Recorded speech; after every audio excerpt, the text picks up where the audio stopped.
Hello student, जैसे पिछली video में आपने पढ़ा कूलाम का नियम क्या होता है। कूलाम का नियम जैसे आप लोग एक फार्मूला पढ़े F is equal to 1/4πε0 Q1 Q2 बटे R स्क्वायर। इस फार्मूले को आप लोग पढ़ चुके। अगला जो टॉपिक आता है वो आता है वैद्युत क्षेत्र। जैसे कूलाम का नियम जो अप्लाई होगा, दो आवेशों के बीच बल लग रहा है, उसी बल का नाम हमने क्या दिया, कूलाम का नियम। फार्मूला आप लोग समझ रहे हो, F बराबर 1/4πε0 Q1 Q2 अपन R स्क्वायर। अगला जो टॉपिक है वैद्युत क्षेत्र, आप लोग इसको समझो। पहले वैद्युत क्षेत्र समझाते हैं, फिर आपको हम ये समझाते हैं कि वैद्युत क्षेत्र की तीव्रता क्या होती है। पहले समझाते हैं वैद्युत क्षेत्र क्या होता है, फिर समझाते हैं वैद्युत क्षेत्र की तीव्रता क्या होती है। वैद्युत क्षेत्र जैसे क्या होगा, जैसे कोई एक आवेश हो गया, जैसे कोई ये आवेश हो गया, कोई भी आवेश हो गया, क्यू मान लेते हैं, और इसके चारों तरफ एक एरिया ऐसे एज्यूम करते हैं कि जैसे कोई एक एरिया हो गया। हमें देखते हैं कि ये जो एरिया होगी, ये वाला आवेश जो ये आवेश है, ये आवेश इतनी एरिया तक किसी दूसरे आवेश को, जैसे अब एक आवेश और आगे क्यू नॉट आवेश, इस क्यू नॉट आवेश को ये पर्टिकुलर इसी एरिया में एक बल लगाएगा। जैसे अगर ये वैद्युत क्षेत्र के बाहर चल, जैसे इस आवेश के पास ये जो एरिया दिख रही है, इसी को हम लोग वैद्युत क्षेत्र कहेंगे।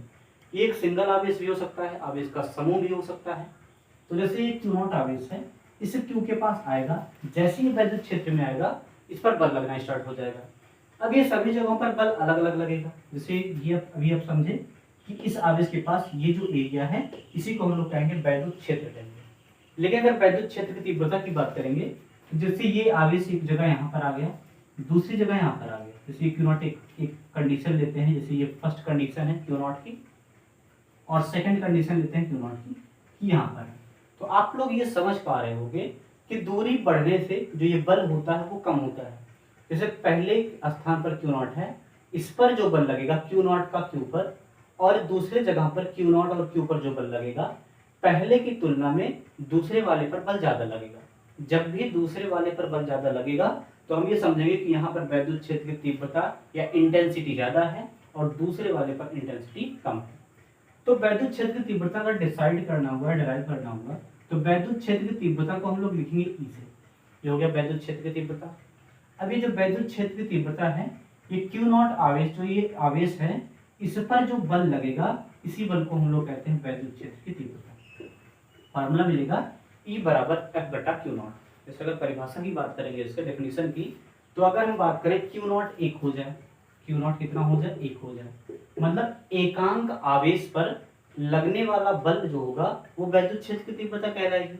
जैसे क्यू नॉट का वैल्यू 1 हो गई तो ई बराबर एफ हो जाएगा। कहने का मतलब कि जो ये बल होगा वो क्या कहलाएगा, वैद्युत क्षेत्र की तीव्रता कहलाएगी। फिर से आप लोग समझोगे कि इससे किसी वैद्युत क्षेत्र में एकांक आवेश पर, जो आवेश है एकांक आवेश पर लगने वाला बल वैद्युत क्षेत्र की तीव्रता कहलाती है। जहां पर बल ज्यादा लगेगा वहां पर तीव्रता ज्यादा, जहां पर बल कम लगेगा वहां पर तीव्रता कम होगी। अब इसी से हम अलग अलग कंडीशन पर ये निकालने की कोशिश करेंगे कि कहां पर वैद्युत क्षेत्र की तीव्रता कितनी होती है, किस किस कंडीशन पर कितनी कितनी वैद्युत क्षेत्र की तीव्रता हो। जैसे अभी आपने पढ़ा वैद्युत क्षेत्र की तीव्रता के लिए फार्मूला ई बराबर एफ बटा क्यू नॉट। अगला जो टॉपिक आता है वो आता है किसी बिंदु के कारण वैद्युत क्षेत्र की तीव्रता। जैसे हमने कहा वैद्युत क्षेत्र की तीव्रता जो ई बराबर है बटा क्यू नॉट आपने पढ़ा, उसकी वजह से सभी अलग अलग कारण की वजह से कि किसी बिंदु के कारण पढ़ना होगा, द्विध्रुव के कारण पढ़ना होगा। जैसे जैसे आपको कारण मिलते जाएंगे उस कारण की वजह से आपको वैद्युत क्षेत्र की तीव्रता कितनी कितनी मिलेगी, अगले टॉपिक में आपको यही सब पढ़ना है। जैसे अगर इसमें लिखा गया किसी बिंदु के कारण वैद्युत क्षेत्र की तीव्रता, तो वैद्युत क्षेत्र की तीव्रता जो ई का मान निकालना है वो किसी बिंदु के कारण निकालना है। तो सबसे पहले हम मान लेते हैं कि एक आवेश है, एक आवेश है बिंदु ए पर, कोई एक आवेश है बिंदु ए पर, जो आवेश है क्यू, बिंदु ए पर एक क्यू आवेश स्थित है। इससे कुछ दूरी पर एक बिंदु हम पी मान लेते हैं, और इस मान लेते हैं आर दूरी पर, आर दूरी पर एक बिंदु पी मानते हैं, और इस बिंदु के कारण, बिंदु ए के कारण बिंदु पी पर वैद्युत क्षेत्र की तीव्रता ज्ञात करनी है। हम मान लेते हैं कि इस बिंदु पी पर एक आवेश क्यू नॉट। अच्छा, ये जो क्यू नॉट आवेश होता है इसके बारे में थोड़ा सा आप लोग समझ लो। क्यू नॉट एक काल्पनिक चार्ज होता है और धनावेशित चार्ज होता है। ये आवेश कैसा होता है, एक तो ये काल्पनिक चार्ज होता है और धनावेशित चार्ज होता है। अब बताओ अगर ये प्लस होगा तो क्यू नॉट पर जो बल लगेगा वो मतलब अंदर की तरफ लगेगा या बाहर की तरफ लगेगा। तो आप ये समझ पा रहे होंगे कि अगर ये प्लस है, ये प्लस अपने आप होता है, हमने कहा काल्पनिक और धनावेशित चार्ज होता है, प्लस और प्लस में प्रतिकर्षण होगा, ये बाहर की तरफ बल लगाएगा। लेकिन अगर ये क्यू जो होता है, ये बिंदु ए पर जो क्यू है ये माइनस हो जाए, प्लस की जगह पर माइनस हो जाए, जैसे ही ये बिंदु ए माइनस क्यू होगा तो ये क्यू नॉट आवेश अंदर की तरफ बल लगाएगा। बस यही समझना है कि जो वैद्युत क्षेत्र की तीव्रता मिलेगी वो बिंदु P पर बिंदु A के कारण कितनी मिलेगी। तो अभी प्लस और माइनस से हमसे मतलब नहीं है, हम इतना देखते हैं कि Q और Q नॉट के कारण बल कितना लग रहा है। तो कूलाम के नियम से आप जानते हो कि अगर बिंदु A बिंदु P के बीच की दूरी r है, बिंदु A पर Q आवेश है, बिंदु P पर Q नॉट आवेश है, तो आप देखोगे इन दोनों के बीच लगने वाला जो बल होगा कूलाम के नियम से वो होगा F बराबर 1/4 pi epsilon not Q1 Q2 बटे r स्क्वायर। तो हो गया क्वेश्चन आपका फर्स्ट। सेकंड क्वेश्चन आप लोग जानते हो कि वैद्युत क्षेत्र की तीव्रता निकालना है। जैसे ये बल हो गया और हमको निकालना है वैद्युत क्षेत्र की तीव्रता, क्योंकि हमको बल निकालना नहीं है। सबसे पहले A और P पे जो भी बल लग रहा है उस बल को निकाल लिया गया। फिर हम ये जानते हैं कि E बराबर F बटा Q नॉट होता है। ये भी जो आप लोग डेफिनेशन पढ़े वैद्युत क्षेत्र की तीव्रता से कि एकांक आवेश पर लगने वाला बल वैद्युत क्षेत्र की तीव्रता कहलाता है। तो ये हो गया F का मान और ये हो गया E का मान, जिसको हमको ज्ञात करना है। हम क्या करेंगे, E का मान हमको निकालना है, ये जो F का मान है उसको उठाकर समीकरण 2 में रख देंगे।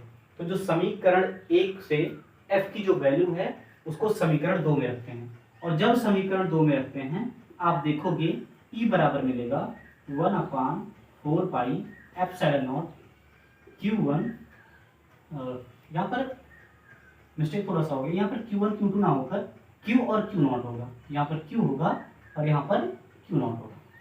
देखो जो बल लगा, जिससे अभी पिछली क्लास में यहाँ पर Q1 और Q2 लिया गया था, इसी वजह से यहाँ पर Q1 और Q2 हो गया था। यहाँ पर Q लिखना है, यहाँ पर Q नॉट लिखना है।